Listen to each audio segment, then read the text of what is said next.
Magandang araw po sa inyong lahat mga kababayan at welcome back dito po sa PNR at ito nga mga review natin, breaking news. Bakit di namin dapat iboto si Willie Revillame? Tunay na rason ng pagtakbo, bistado. Yan mga kababayan, patungkol po riyan ang ating alamin at bibigyan ng komento mula po ito kay Pinoy News Updates. Nasa description po ang full video link ng video ito. Subscribe na po kayo. At eto nga mga ka-review natin, nasa thumbnail po natin. OMG, hulog agad. Nako, lagot, bumaliktad na. Kuya Will, gustong mambudol, bistado. Yan mga kabayan, at eto pa, pag-usapan rin po natin itong si former Senator Laila de Lima. Nako, may mensahe. No? Sinagot agad si Senator Bato de la Rosa. At eto pa mga kabayan, pag-usapan rin natin at bigyan natin ng komento. Itong Office of the Vice President at tinitira na naman dyan sa Kamara. No? Kasi hindi po sila nagtagumpay doon sa confidential fund ng Department of Education. Ngayon naman po ay confidential fund naman ng Office of the Vice President. Yan, mamaya mga kabayan, bigyan po natin ng konting komento yan. At eto pa, for Senator Ressa Hontiveros, mga kababayan, hindi na kasi patok yung sa Pogo kay Alice Go, diba? Kaya ngayon mga kababayan ay talagang eto, sa war on drugs naman ni dating Pangulong Duterte, magpo-focus ang ating Senador Ressa Hontiveros. Okay, bigyan po natin ng komento yan maya-maya lang. At eto na nga, simulan na po natin dito kay former Senator Laila de Lima. Ito ang sabi niya, sobrang patawa si Senator Bato sa kanyang plano na imbestigahan sa Senado ang sarili nilang drug war ni Duterte. He is like an accused who is also the judge of his own trial. Naku parang ito yung ginagawa niya May kilala ako dyan mga kabayan Walang ibang kahahantungan ito kung hindi panloloko na naman sa taong bayan ni Duterte at sa kanyang mga galamay sa Senado. Wala lang mga kabayan, parang si eto ang opinion ko dito kay former Senator at former DOJ Secretary Laila de Lima, no? Parang hindi po siya dumaan ng pagiging senador. Like for example, kung mag-iimbestiga man, no, ang Senado, syempre mag-i-inhibit po yan kung patungkol po sa kanila ang investigasyon, di ba? Mag-i-inhibit po yan, hindi po yan magiging part ng investigation. Senator Laila de Lima, former senator pa naman ito. 'Di ba? Parang hindi siya nag-imbestiga, no? O biruin nyo, sa Senado nag-iimbestiga kayo sa Department of Justice, nag-iimbestiga rin yan Na kung ikaw ang iniimbestigahan, no? Di hindi ka kasali doon. Kaya nang sabi niya ni SP Escudero, no? Kinausap niya daw itong si Senator Bato at si Senator Bongo na kung maaari ay hindi sila pwedeng maging bahagi, no, ng komite na mag-iimbestiga dito sa war on drugs diyan sa Senado. Anong sinasabi mo, Senator Laila de Lima, na magiging lokohan lang? Si Senator Ressa Hontiveros nga excited na no? Excited na po silang maimbitahan si dating Pangulong Duterte. So yan mga kabayan, ano po ang inyong opinion dito kay gusto lang siguro nitong magpasikat no? Eto na, si Office of the Vice President gumasos umano ng 16 million sa loob ng 11 araw noong 2022. Aba mga kababayan, bago na naman ito pero this is already audited from the COA, no? At wala namang sinabing ang COA, wala namang sinabing anomalya about dito sa 16 million sa loob ng 11 araw noong 2022. No, nandiyan naman naka-breakdown naman kung saan ginamit 'yan, no?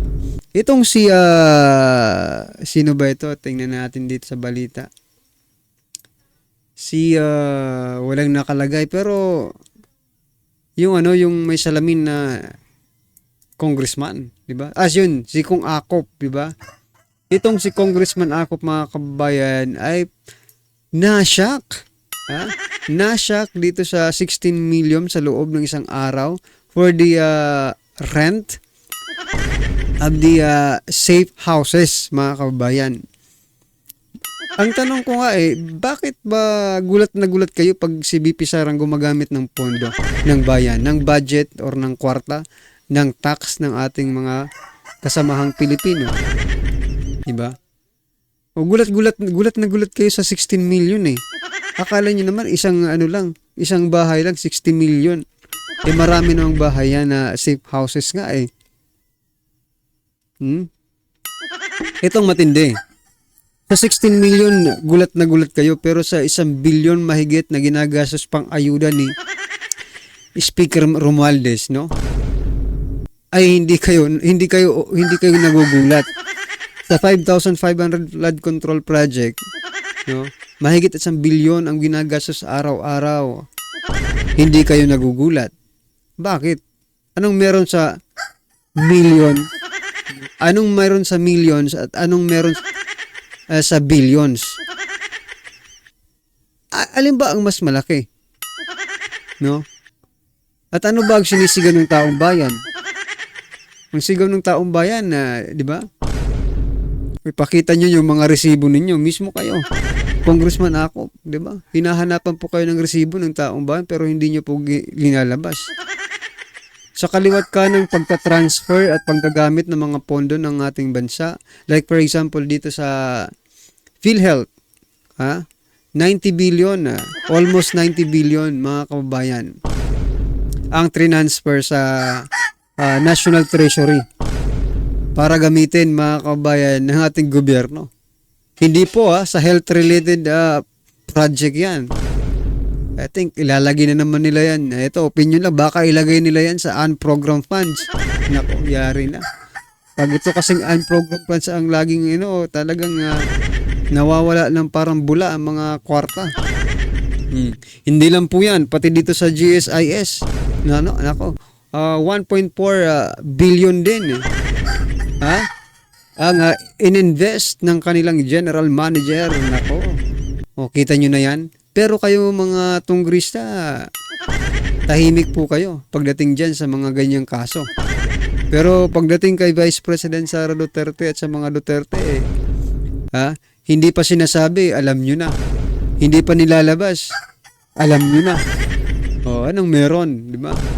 Well, anyway, eto mga kabayan, hindi pa ito former sa susunod na eleksyon, former na ito. Senator Ressa Hontiveros, hingil sa drug war ni dating Pangulong Duterte. Ito po ang kanyang sinabi, mga kabayan. Napaka-importante na malaman natin ang katotohanan ukol sa madugong war on drugs. Nako. Lalo na para sa pamilya ng biktima ng extrajudicial killing. Ito nga nakakapagtaka, mga kabayan. Palagi po nilang sinasabi, there is extrajudicial killings. Ito na nga, kung talagang totoong may extrajudicial killing, no? Itong mga taong ito, siguro I think, this time, nag-organize na po sila, no? Para ipahiya or para tumistigo laban dito kay former President Duterte. Pero hanggang ngayon, mga kababayan, may nakita nga akong balita. Itong isang kapamilya ng di umano sinasabing biktima, no, ng extrajudicial killings ay nananawagan na lumabas yung iba pang biktima. Ibig sabihin, mga karibin natin, hindi po sila organized, no? Wala pong kung sinasabi talaga nilang marami, di sana nagsilabasan na yan. Yan. Sana nga po dito sa pag-iimbestiga dito sa Senado, sana lumabas na po itong mga sinasabi niyong biktima. no, or pamilya ng biktima, di ba? Para makita ng taong bayan kung totoo ba yan. Hindi lang hanggang sa dokumento. Ha? Wala naman silang dapat katakutan yan kasi bakit pa sila matatakot? Wala naman si dating Pangulo ngayon sa posisyon. Diba? Ito pang sabi ni Senator Risa Hontiveros. Ipapanukala ko sa Senate leadership na magkaroon ng Senate Committee of the Whole kung saan buong Senado ang mag-iimbestiga sa war on drugs ng nakaraang administrasyon. So meaning mga kabayan, this is not just and only a committee. Buong Senado pala ang gustong mag-imbestiga, no? Ni Senator Risa Hontiveros. Ibig sabihin mga kabayan, parang ano rin ito, parang quadcom, di ba? Lahat ng committee or 4 na committee naging isa. Dito naman sa Senado mga kabayan, lahat ng committee, lahat na po ng senador kailangan makiisa dito sa gustong mangyari, no, ni Senator Risa Hontiveros. Well, anyway, kahit naman marami kayong mag-imbestiga, kung wala talagang kasalanan, wala naman yan. Wala pa rin lalabas, di ba?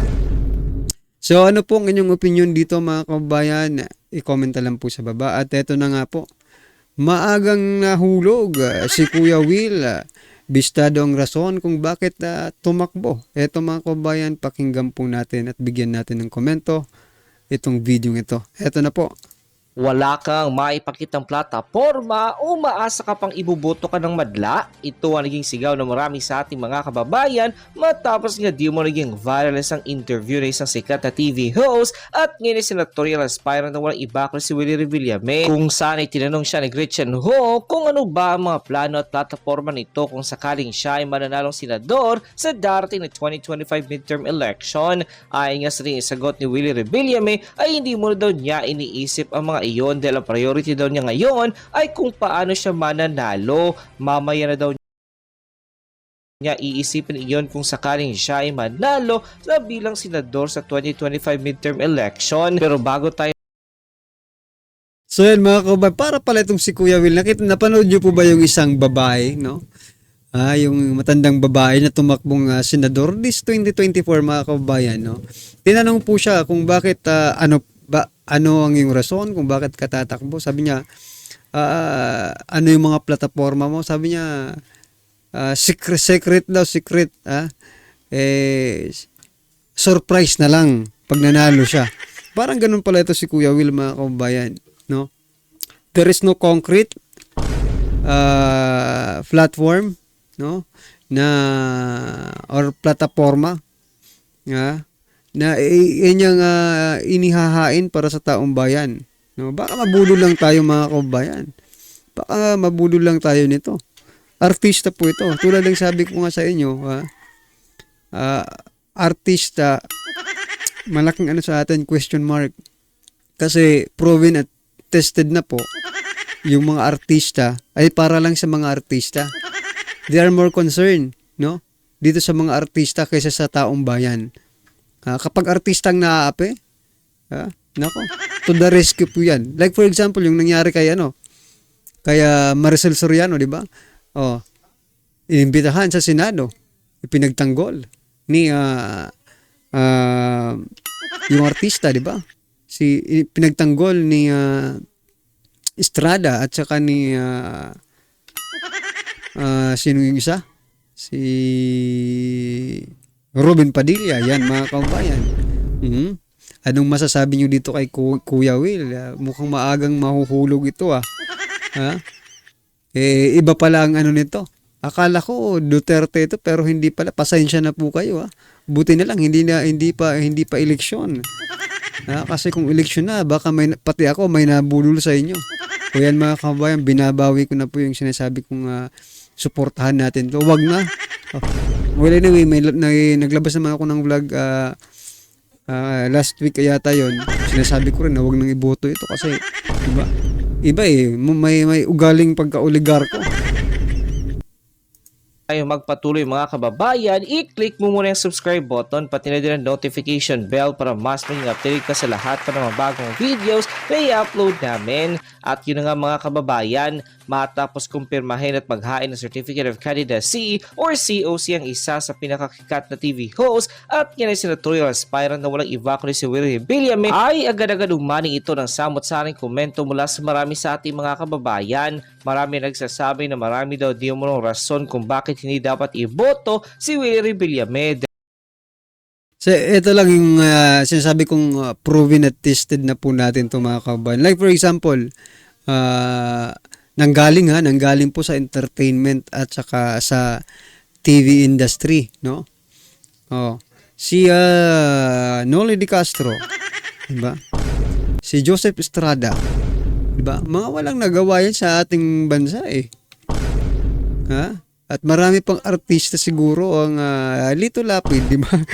Yan, huwag natin kalimutan, tumatakbong re-election yan, ha? Si Senator Lito Lapid. Mga kababayan, ako, magising na po tayo sa katotohanan na gusto lang po nila makaupo.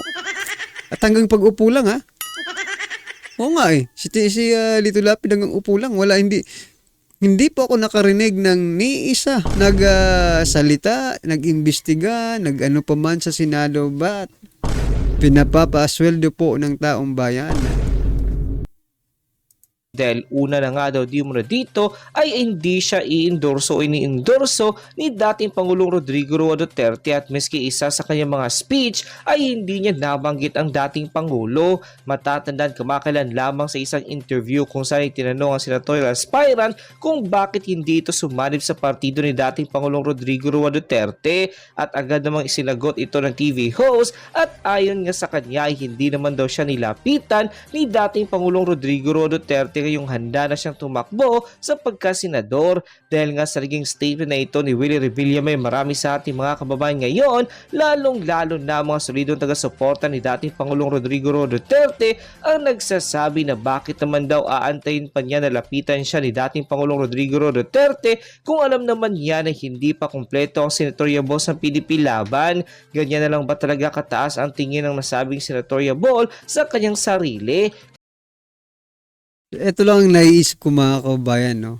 Kasi sa panahon ni dating Pangulong Duterte, there is no rampant corruption. Oh. Alam naman po natin kung bakit tumatakbo ang mga ito, lalo ng mga artista, para magkapera. Sa panahon ngayon, sa PBBM administration, napakagalante po ng mga budget mga kababayan. Biruin mo si Tamba nga eh. Gumagastos ng 1 bilyon isang araw sa pag-aayuda lang, di ba? Ibig sabihin mga kababayan, these people of this industry, no, dalawa lang kasi. Kapag ang artista ay hindi maging politiko, ang pangalawa po nilang gagawin, alam niyo po kung ano? Mag-asawa ng politiko. Secured na po sila diyan, ha? Secured na sila. Wala na silang problemahin kapag una, maging politiko sila. Pangalawa, maging asawa ng politiko. Para in the long run, sila naman ang magiging politiko. Diba? Bistado na natin yan eh. Itong mga ganitong galawan ng mga artista. Kaya mga kababayan, please, please don't, no? Sabi nga ni dating Pangulong Duterte, huwag mong subukan, masisira ka. O baka masira tayo dito mga kababayan. Ano sa palagay niyo po? Well anyway, wag na natin tanungin kung anong palagay ninyo. Ang importante, wag na lang talaga. Wag na mga kababayan. Yan, ano po ang inyong opinion? I-comment na lang po sa baba para malaman po ng ating mga kababayan ang inyong opinion. Maraming salamat po.